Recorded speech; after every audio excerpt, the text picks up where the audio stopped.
BPSC के द्वारा जो है तमाम अलग अलग विभाग में वैकेंसी निकाली जा रही है। इसी कड़ी में आप देखेंगे तो बीपीएससी के द्वारा जो है 71वीं कंबाइंड इंट्रेंस एग्जाम है उसका जो है प्रीलिम्स का जो है नोटिफिकेशन जारी कर दिया गया है 30 तारीख के डेट में। और यहाँ पे देखेंगे एक और वैकेंसी 30 तारीख के डेट में आया हुआ है, डिस्ट्रिक्ट स्टैटिस्टिकल ऑफिसर। काफ़ी ज़बरदस्त भर्ती है, इसके लिए भी अच्छी खासी सीट यहाँ पे निकाली गई है। इसके अलावा जो नोटिस है असिस्टेंट इंजीनियर का एई का भी हाल ही में फॉर्म फिल हो रहे थे, इसका इम्पोर्टेंट डेट यहाँ पे रिटन एग्जाम को लेकर भी आ चुका है।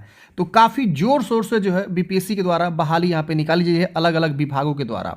और भी बहुत सारी बहालियाँ जो है बीपीएससी के द्वारा आने वाली है। एएसओ की वैकेंसी ऑलरेडी स्टार्टेड है, आप देख सकते हैं यहाँ पे 21 मई की डेट में नोटिस आया था। इसके अलावा मिनरल डेवलपमेंट ऑफिसर की बहाली यहाँ पे ऑलरेडी यहाँ पे चल रही है। और भी वैकेंसीज आप देखेंगे तो यहाँ पे नीचे में भी आपको इस तरह की बहाली आपको असिस्टेंट इन्वायरमेंटल इंजीनियर की बहाली है।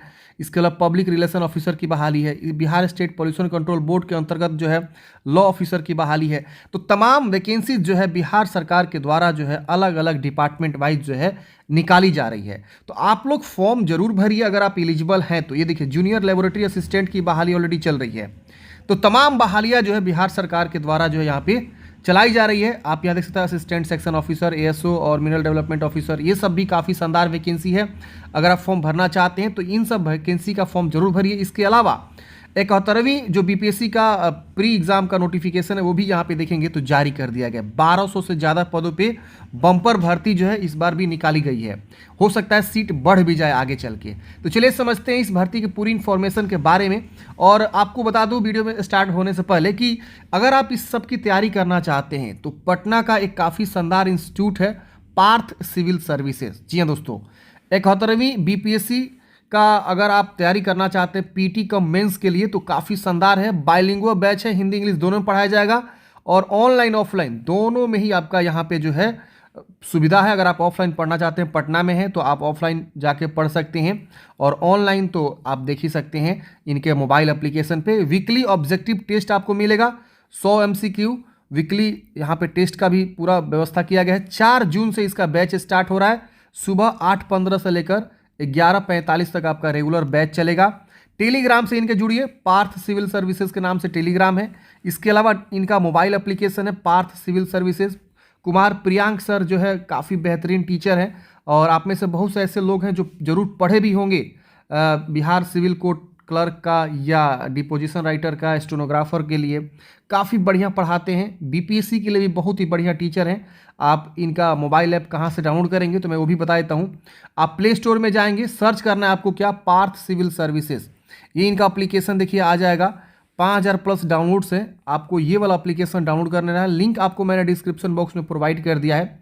साथ साथ मैंने मोबाइल नंबर भी दे दिया है, इंक्वायरी आप वहाँ पे कर सकते हैं अगर किसी प्रकार की इंक्वायरी भी करना है तो। चलिए समझते हैं। यहाँ पे 71 का जो है आपका आ गया है प्रतियोगिता परीक्षा का नोटिफिकेशन, आप यहाँ पे देख सकते हैं।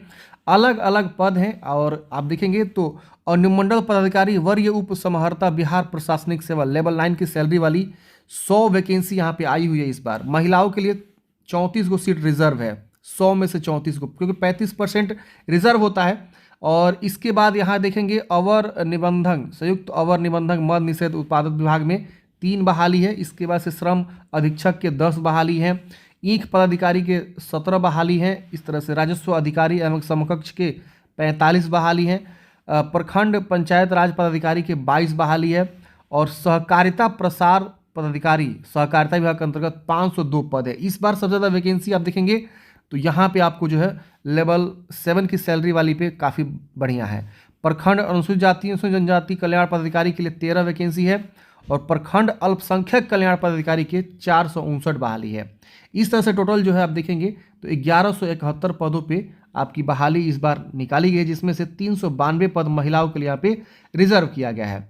अब नीचे आएंगे एक और साडरी 2 यहाँ पे देखेंगे तो इसके वित्त प्रशासनिक पदाधिकारी एवं समकक्ष के लिए लेवल 9 की सैलरी वाली आप देखेंगे तो इसमें 79 पोस्ट आपको निकाले गए हैं।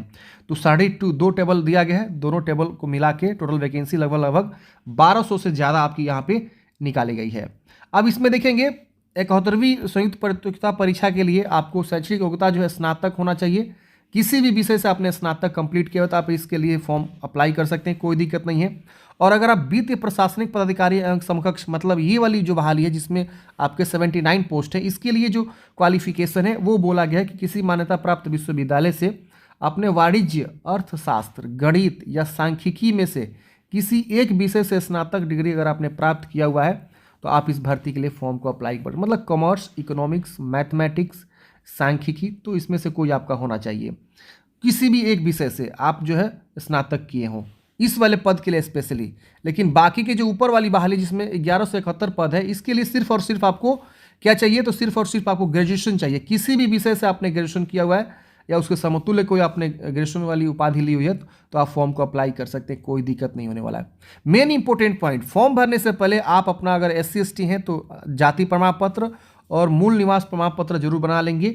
और इस बार वेबसाइट को काफ़ी ज़्यादा चेंज किया गया है। जी हाँ दोस्तों, OTR को बदल दिया गया है इस बार, और जो भी लोग फॉर्म भरना चाहते हैं OTR करेंगे और उसके बाद से फॉर्म को अप्लाई करेंगे। मैंने ऑलरेडी जो है OTR के रिगार्डिंग एक वीडियो भी बनाया हुआ है, चैनल पे जाएंगे मेरे, जाके देखेंगे, OTR सर्च करेंगे ना चैनल के अंदर जाके, या DS helping for ever BPSC OTR लिख के सर्च करेंगे, मेरा वीडियो मिल जाएगा, आप उसको जरूर देख लीजिएगा कि कैसे OTR करते हैं। OTR करके रख लीजिए, प्रोफाइल लॉक कर लीजिए, जैसे वैकेंसी आएगा हर एक वैकेंसी के लिए बस लॉगिन करना है, फॉर्म को अप्लाई करना है, बार बार OTR करने की आवश्यकता नहीं होती है। इसके बाद से पिछड़ा वर्ग, अत्यंत पिछड़ा वर्ग यानी BC से कोई है तो अपना जो है NCL बनवा लेगा और जो निवास प्रमाण पत्र आता है वो बनवा लेगा। अगर कोई बंदा जो है EWS आता है तो अपना EWS बनवा लेगा और निवास प्रमाण पत्र बनवा लेगा। फॉर्म भरते समय आपसे मांगे जा रहे हैं। अब यहाँ पे आपको बताया गया बहुत सारी इंपॉर्टेंट बातें, जैसे कि उम्र सीमा के बारे में। तो यहाँ पे देखिए 1 अगस्त 2025 को न्यूनतम उम्र जो है आपका 21 वर्ष एवं 22 वर्ष जो है यहाँ पे रखा गया है। इसके अलावा 37 वर्ष जनरल के लिए, पुरुष के लिए, और अनरिजर्व महिला के लिए, पिछड़ा वर्ग, अत्यंत पिछड़ा वर्ग पुरुष महिला के लिए 40 वर्ष, SC/ST के लिए महिला पुरुष दोनों के लिए 42 वर्ष की उम्र सीमा अपर एज में यहाँ पे बताई गई है। इसके अलावा यहाँ पे कुछ सारणी के अनुसार भी यहाँ पे उम्र सीमा जो है अधिकतम और यहाँ पे मतलब मिनिमम जो है यहाँ पे तय किया गया। जैसे क्रमांक संख्या 5, 6, 7, 8 वैकेंसी के लिए न्यूनतम उम्र सीमा 21 वर्ष, क्रमांक संख्या 1, 2, 3, 4 और 9 के लिए यहाँ पे सारणी नंबर 2 के अनुसार 1 के लिए 22 वर्ष न्यूनतम उम्र सीमा होनी चाहिए। मतलब ये जो बहाली फर्स्ट वाली जो यहाँ पे दिया गया है सीरियल नंबर 1, 2 ऐसे करके, तो ऐसे करके आपको जो देखना होगा और उसके अकॉर्डिंग उम्र सीमा न्यूनतम यहाँ पे दिखाया गया है। इसके बाद यहाँ पे बोला गया कि सारणी 1 में वर्णित क्रमांक संख्या 6 पर अंकित सहकारिता प्रसार पदाधिकारी के लिए अधिकतम उम्र सीमा की गणना 1 अगस्त 2015 से की जाएगी। यानी यहाँ पे उम्र में काफ़ी ज़्यादा छूट जो है देखने को मिल रहा है। जो दूसरी वैकेंसी का मतलब सारणी 1 के में जो ये वाली वैकेंसी है सहकारिता विभाग के अंतर्गत जो निकाली गई सबसे ज़्यादा जो पद हैं, वहाँ पे आपको 1 अगस्त 2015 से आपकी उम्र की गणना यहाँ पे की जाएगी। तो काफ़ी लोग यहाँ पे एलिजिबल है फॉर्म भरने के लिए। आपको बिल्कुल नोटिफिकेशन को सही से पढ़ना है और समझना है, तो आप यहाँ पे फॉर्म को भर पाइएगा। बहुत लोग का उम्र ख़त्म भी हो गया है ना, 40 वर्ष 42 वर्ष, वो लोग भी फॉर्म भर सकते हैं, क्योंकि 1 अगस्त 2015 का उम्र सीमा यहाँ पे जो है इस बार जो है यहाँ पे बोला गया है कंडक्ट करने के लिए, जिसमें एक पद है सहकारिता के अंतर्गत, उसके लिए। समझ गए। अब फॉर्म भरने के लिए जो फ़ी है वो आप देख सकते हैं 600 रुपये आवेदन शुल्क है जनरल कैंडिडेट्स के लिए, और SC/ST जो बिहार राज्य के निवासी हैं उनके लिए 150 रुपये, और बिहार राज्य के जो मूल निवासी हैं, भले वो महिला मूल निवासी, भले वो किसी कैटेगरी से आती हो, 150 रुपये, और अन्य अभ्यर्थी के लिए 600 रुपये, मतलब किसी दूसरे राज्य से फॉर्म भर रहे हैं तो 600 रुपया है। दिव्यांग के लिए भी 150 रुपये आवेदन शुल्क यहाँ पे आपको लगेंगे। आधार नंबर देना जरूरी है। अगर आप आधार नंबर नहीं देते हैं तो आपको एक्स्ट्रा में 200 रुपये का एक्स्ट्रा शुल्क आपको देना होगा बायोमेट्रिक फ़ी के रूप में। इसमें आपका जो यहाँ पे प्रतियोगिता परीक्षा का जो संरचना दिया गया है वो आप यहाँ पे देख सकते हैं। प्रारंभिक परीक्षा इसमें आपको बताया गया है कि कुल 150 अंकों का होगा। वस्तुनिष्ठ प्रकार के आपके जो है यहाँ पे प्रश्न होंगे, 2 घंटे का समय मिलेगा। इसमें निगेटिव मार्किंग भी आपका रहेगा 1/3 का, और वैकेंसी के 10 गुना लोगों को यहाँ पे क्या होगा कि ये लोग जो है कट ऑफ बनाएंगे और मुख्य परीक्षा के लिए लोग बुलाएंगे। मुख्य परीक्षा का अलग से नोटिफिकेशन जारी होता है, अलग से आपको फॉर्म भरना होता है। यहाँ पे जो आपका यहाँ पे बताया गया मुख्य परीक्षा का लिखित परीक्षा, वो आप यहाँ पे देख सकते हैं। सामान्य हिंदी 100 अंकों का होगा, जिसमें से 30% अंक लाना आपको मैंडेटरी होता है, तभी जाके आपका अगला जो कॉपी होता है वो जाँच होता है। अब यहाँ बोला गया है कि निम्नलिखित ऐच्छिक विषय में से एक विषय का चयन करना होगा जो 100 अंकों यानी 100 प्रश्न वस्तु MCQ आधारित होगा। अब इसमें देखेंगे तो बहुत सारा दिया गया है, आप इसमें से कोई एक विषय का ऐच्छिक विषय ऑप्शनल विषय को भी आपको चुनाव करना होता है। अब यहाँ पे देखिए बोला गया कि इसकी गणना नहीं की जाएगी किस में, तो मेधा क्रम में। तो सामान्य अध्ययन प्रश्न पत्र, मतलब ये हिंदी की बात की जा रही है, इसकी जो है मेधा क्रम से कोई मतलब नहीं है, मेधा क्रम में इसकी गणना नहीं की जाती है। लेकिन बाकी के ये 3 जो विषय हैं जिसमें आप देखेंगे पेपर 2, 3 और निबंधन 38, तो इसमें आपको 300 अंक का होगा, जो कि आप देख सकते हैं, जिसमें सामान्य अध्ययन और सामान्य अध्ययन द्वितीय प्रश्न और निबंधन। इसके बाद से आपका जो है वैकल्पिक विषय का यहाँ पे जो है एक पेपर होता है। इसमें से कोई भी एक ऑप्शनल कोड आप चूज कर सकते हैं, ऑप्शनल विषय वही उसी का एग्जाम आपको देना होगा। इसकी वजह से यहाँ पे वित्तीय प्रशासनिक के लिए आप देखेंगे तो इसमें भी आपको हिंदी 100 अंकों का होगा, और इसमें भी आपको 30% अंक लाना जरूरी है, मेधा निर्माण में मैंडेटरी नहीं है। इसमें आपका सामान्य अध्ययन में 300 अंक, और यहाँ पे सामान्य अध्ययन द्वितीय प्रश्न में आप देखेंगे तो 300 अंक। इसी तरह से आपको यहाँ पे इसमें से कोई एक आपको जो है 300 अंकों का यहाँ पे होगा, जिसमें आपने मतलब न्यूनतम निर्धारित अंक मतलब प्राप्त किया हुआ है। किसी एक विषय का चयन करना होगा जो 200-300 अंकों का होगा, तो ये भी आपका होगा। तो इस तरह से आपका एग्जाम होने वाला है। आप यहाँ पे देख सकते हैं पूरी इन्फॉर्मेशन यहाँ पे दिया गया है, और प्रश्न पत्र हिंदी अंग्रेजी दोनों भाषा में ही होंगे, और लिखित परीक्षा आप यहाँ पे देख सकते हैं विभिन्न पदों के लिए दिए गए वैकल्पिक विषय अलग अलग होंगे, जिसमें से किसी एक का जो है आपको चयन करना मैंडेटरी होगा। अब इसके बाद जो लोग क्वालिफाई करेंगे उनको इंटरव्यू होगा। ये सब पूरी इन्फॉर्मेशन यहाँ पे दिया गया है। देखिए यहाँ पे व्यक्तिगत परीक्षण भाग 3 यानी इंटरव्यू के बारे में बात करिए, 120 अंकों का इंटरव्यू यहाँ पे होता है। तो ये सारा प्रोसेस है, आई होप आप लोग समझे होंगे। 2 जून से आवेदन स्टार्ट हो रहा है। 2 जून को मैं एक प्रॉपर वीडियो ला दूंगा कैसे फॉर्म को भरना है। 30 जून तक आप फॉर्म को अप्लाई करेंगे। फॉर्म भरने से पहले आपके पास जो है PDF के रूप में जो भी संबंधित प्रमाण पत्र है, कागजात थे, वो सब आपको अपलोड करना है, जो कि यहाँ पे लिखा गया है, और उसका हार्ड कॉपी अपने पास रखना है। OTR मैंने बताया ना, 1 टाइम रजिस्ट्रेशन इस बार लागू किया गया है, और आप इसको देख लेंगे एक बार। OTR मैंने ऑलरेडी प्रॉपर वीडियो बनाया है, जिसमें डिजीलॉकर के माध्यम से आपका अकाउंट बन रहा है। डिजीलॉकर उपलब्ध नहीं है तो आप न्यू साइनअप करके डिजीलॉकर अकाउंट वहीं पे क्रिएट कर सकते हैं। पहले से आपके पास डिजीलॉकर अकाउंट है तो आप डिजीलॉकर अकाउंट लॉगिन कर सकते हैं।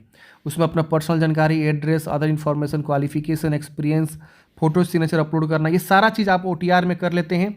और उसके बाद से लाइव फोटो भी खींचना होता है यहाँ पे, और उसके बाद से आपको कुछ BC, EBC ये सब जानकारी आपको भरना होता है। फिर आपको पता की जानकारी भरना होता है, अन्य जानकारी, योग्यता संबंधित जानकारी, अनुभव संबंधित जानकारी, फोटो, हस्ताक्षर, प्रोफाइल क्रिएट, ये सब आप करके लॉक कर देते हैं प्रोफाइल को। प्रोफाइल लॉक करने के बाद से आगे का प्रोसेस आपका जो है अप्लाई वाला आता है, तो आप अप्लाई करते हैं जिस वैकेंसी के लिए फॉर्म भरना चाहते हैं। तो ये प्रोसेस है, मैंने तो यहाँ पे बता दिया, लेकिन मैं आप लाइव देखना चाहते हैं ये प्रोसेस को, तो आप लाइव देख सकते हैं। मैं आपको बता देता हूँ कहाँ से चेक होगा।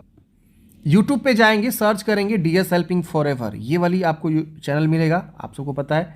इसको ओपन करना है, और चैनल का यहाँ पे एक सर्च होता है, ठीक है ना, या यहाँ पे भी आप सर्च कर सकते हैं। यहाँ ये देखिए, जैसे आप सर्च करेंगे ना, तो ये वाला जो है आपको वीडियो देखने को मिल जाएगा। BPSC ने किया बड़ा बदलाव, OTR अब ऐसे होगा। तो ये आप देखेंगे 25 मिनट का वीडियो, OTR कैसे करना है, इतना लिख के सर्च करेंगे यूट्यूब पे। 10 दिन पहले मैंने वीडियो डाला हुआ है, तो आपको ये मेरा वीडियो देखने को मिलेगा। ये पुराना वीडियो है, 8 मंथ पहले का पुराना वीडियो है, तो इसको नहीं देखिएगा, ये वाला देखिएगा, इसमें आपको पूरी जानकारी मिल जाएगी OTR करने का प्रोसेस। तो आई होप आप लोग समझे होंगे, और जो मैंने आपको बताया इस बैच के बारे में ज़रूर आप ज्वाइन कर लीजिए। काफ़ी बेहतरीन पढ़ाते हैं सर। आप लोग पहले अगर देखना है कि कैसे पढ़ा रहे हैं, तो आप एक बार जाके मिलिए सर से, आपको पता चल जाएगा। 2-3 क्लास करिए डेमो के तौर पे, आपको सारी इन्फॉर्मेशन पता चल जाएगी। लिंक आपको डिस्क्रिप्शन बॉक्स में मिलेगा। अगर कोई ऑनलाइन पढ़ना चाहता है तो उसका भी लिंक आपको डिस्क्रिप्शन बॉक्स में मैंने प्रोवाइड कर दिया है।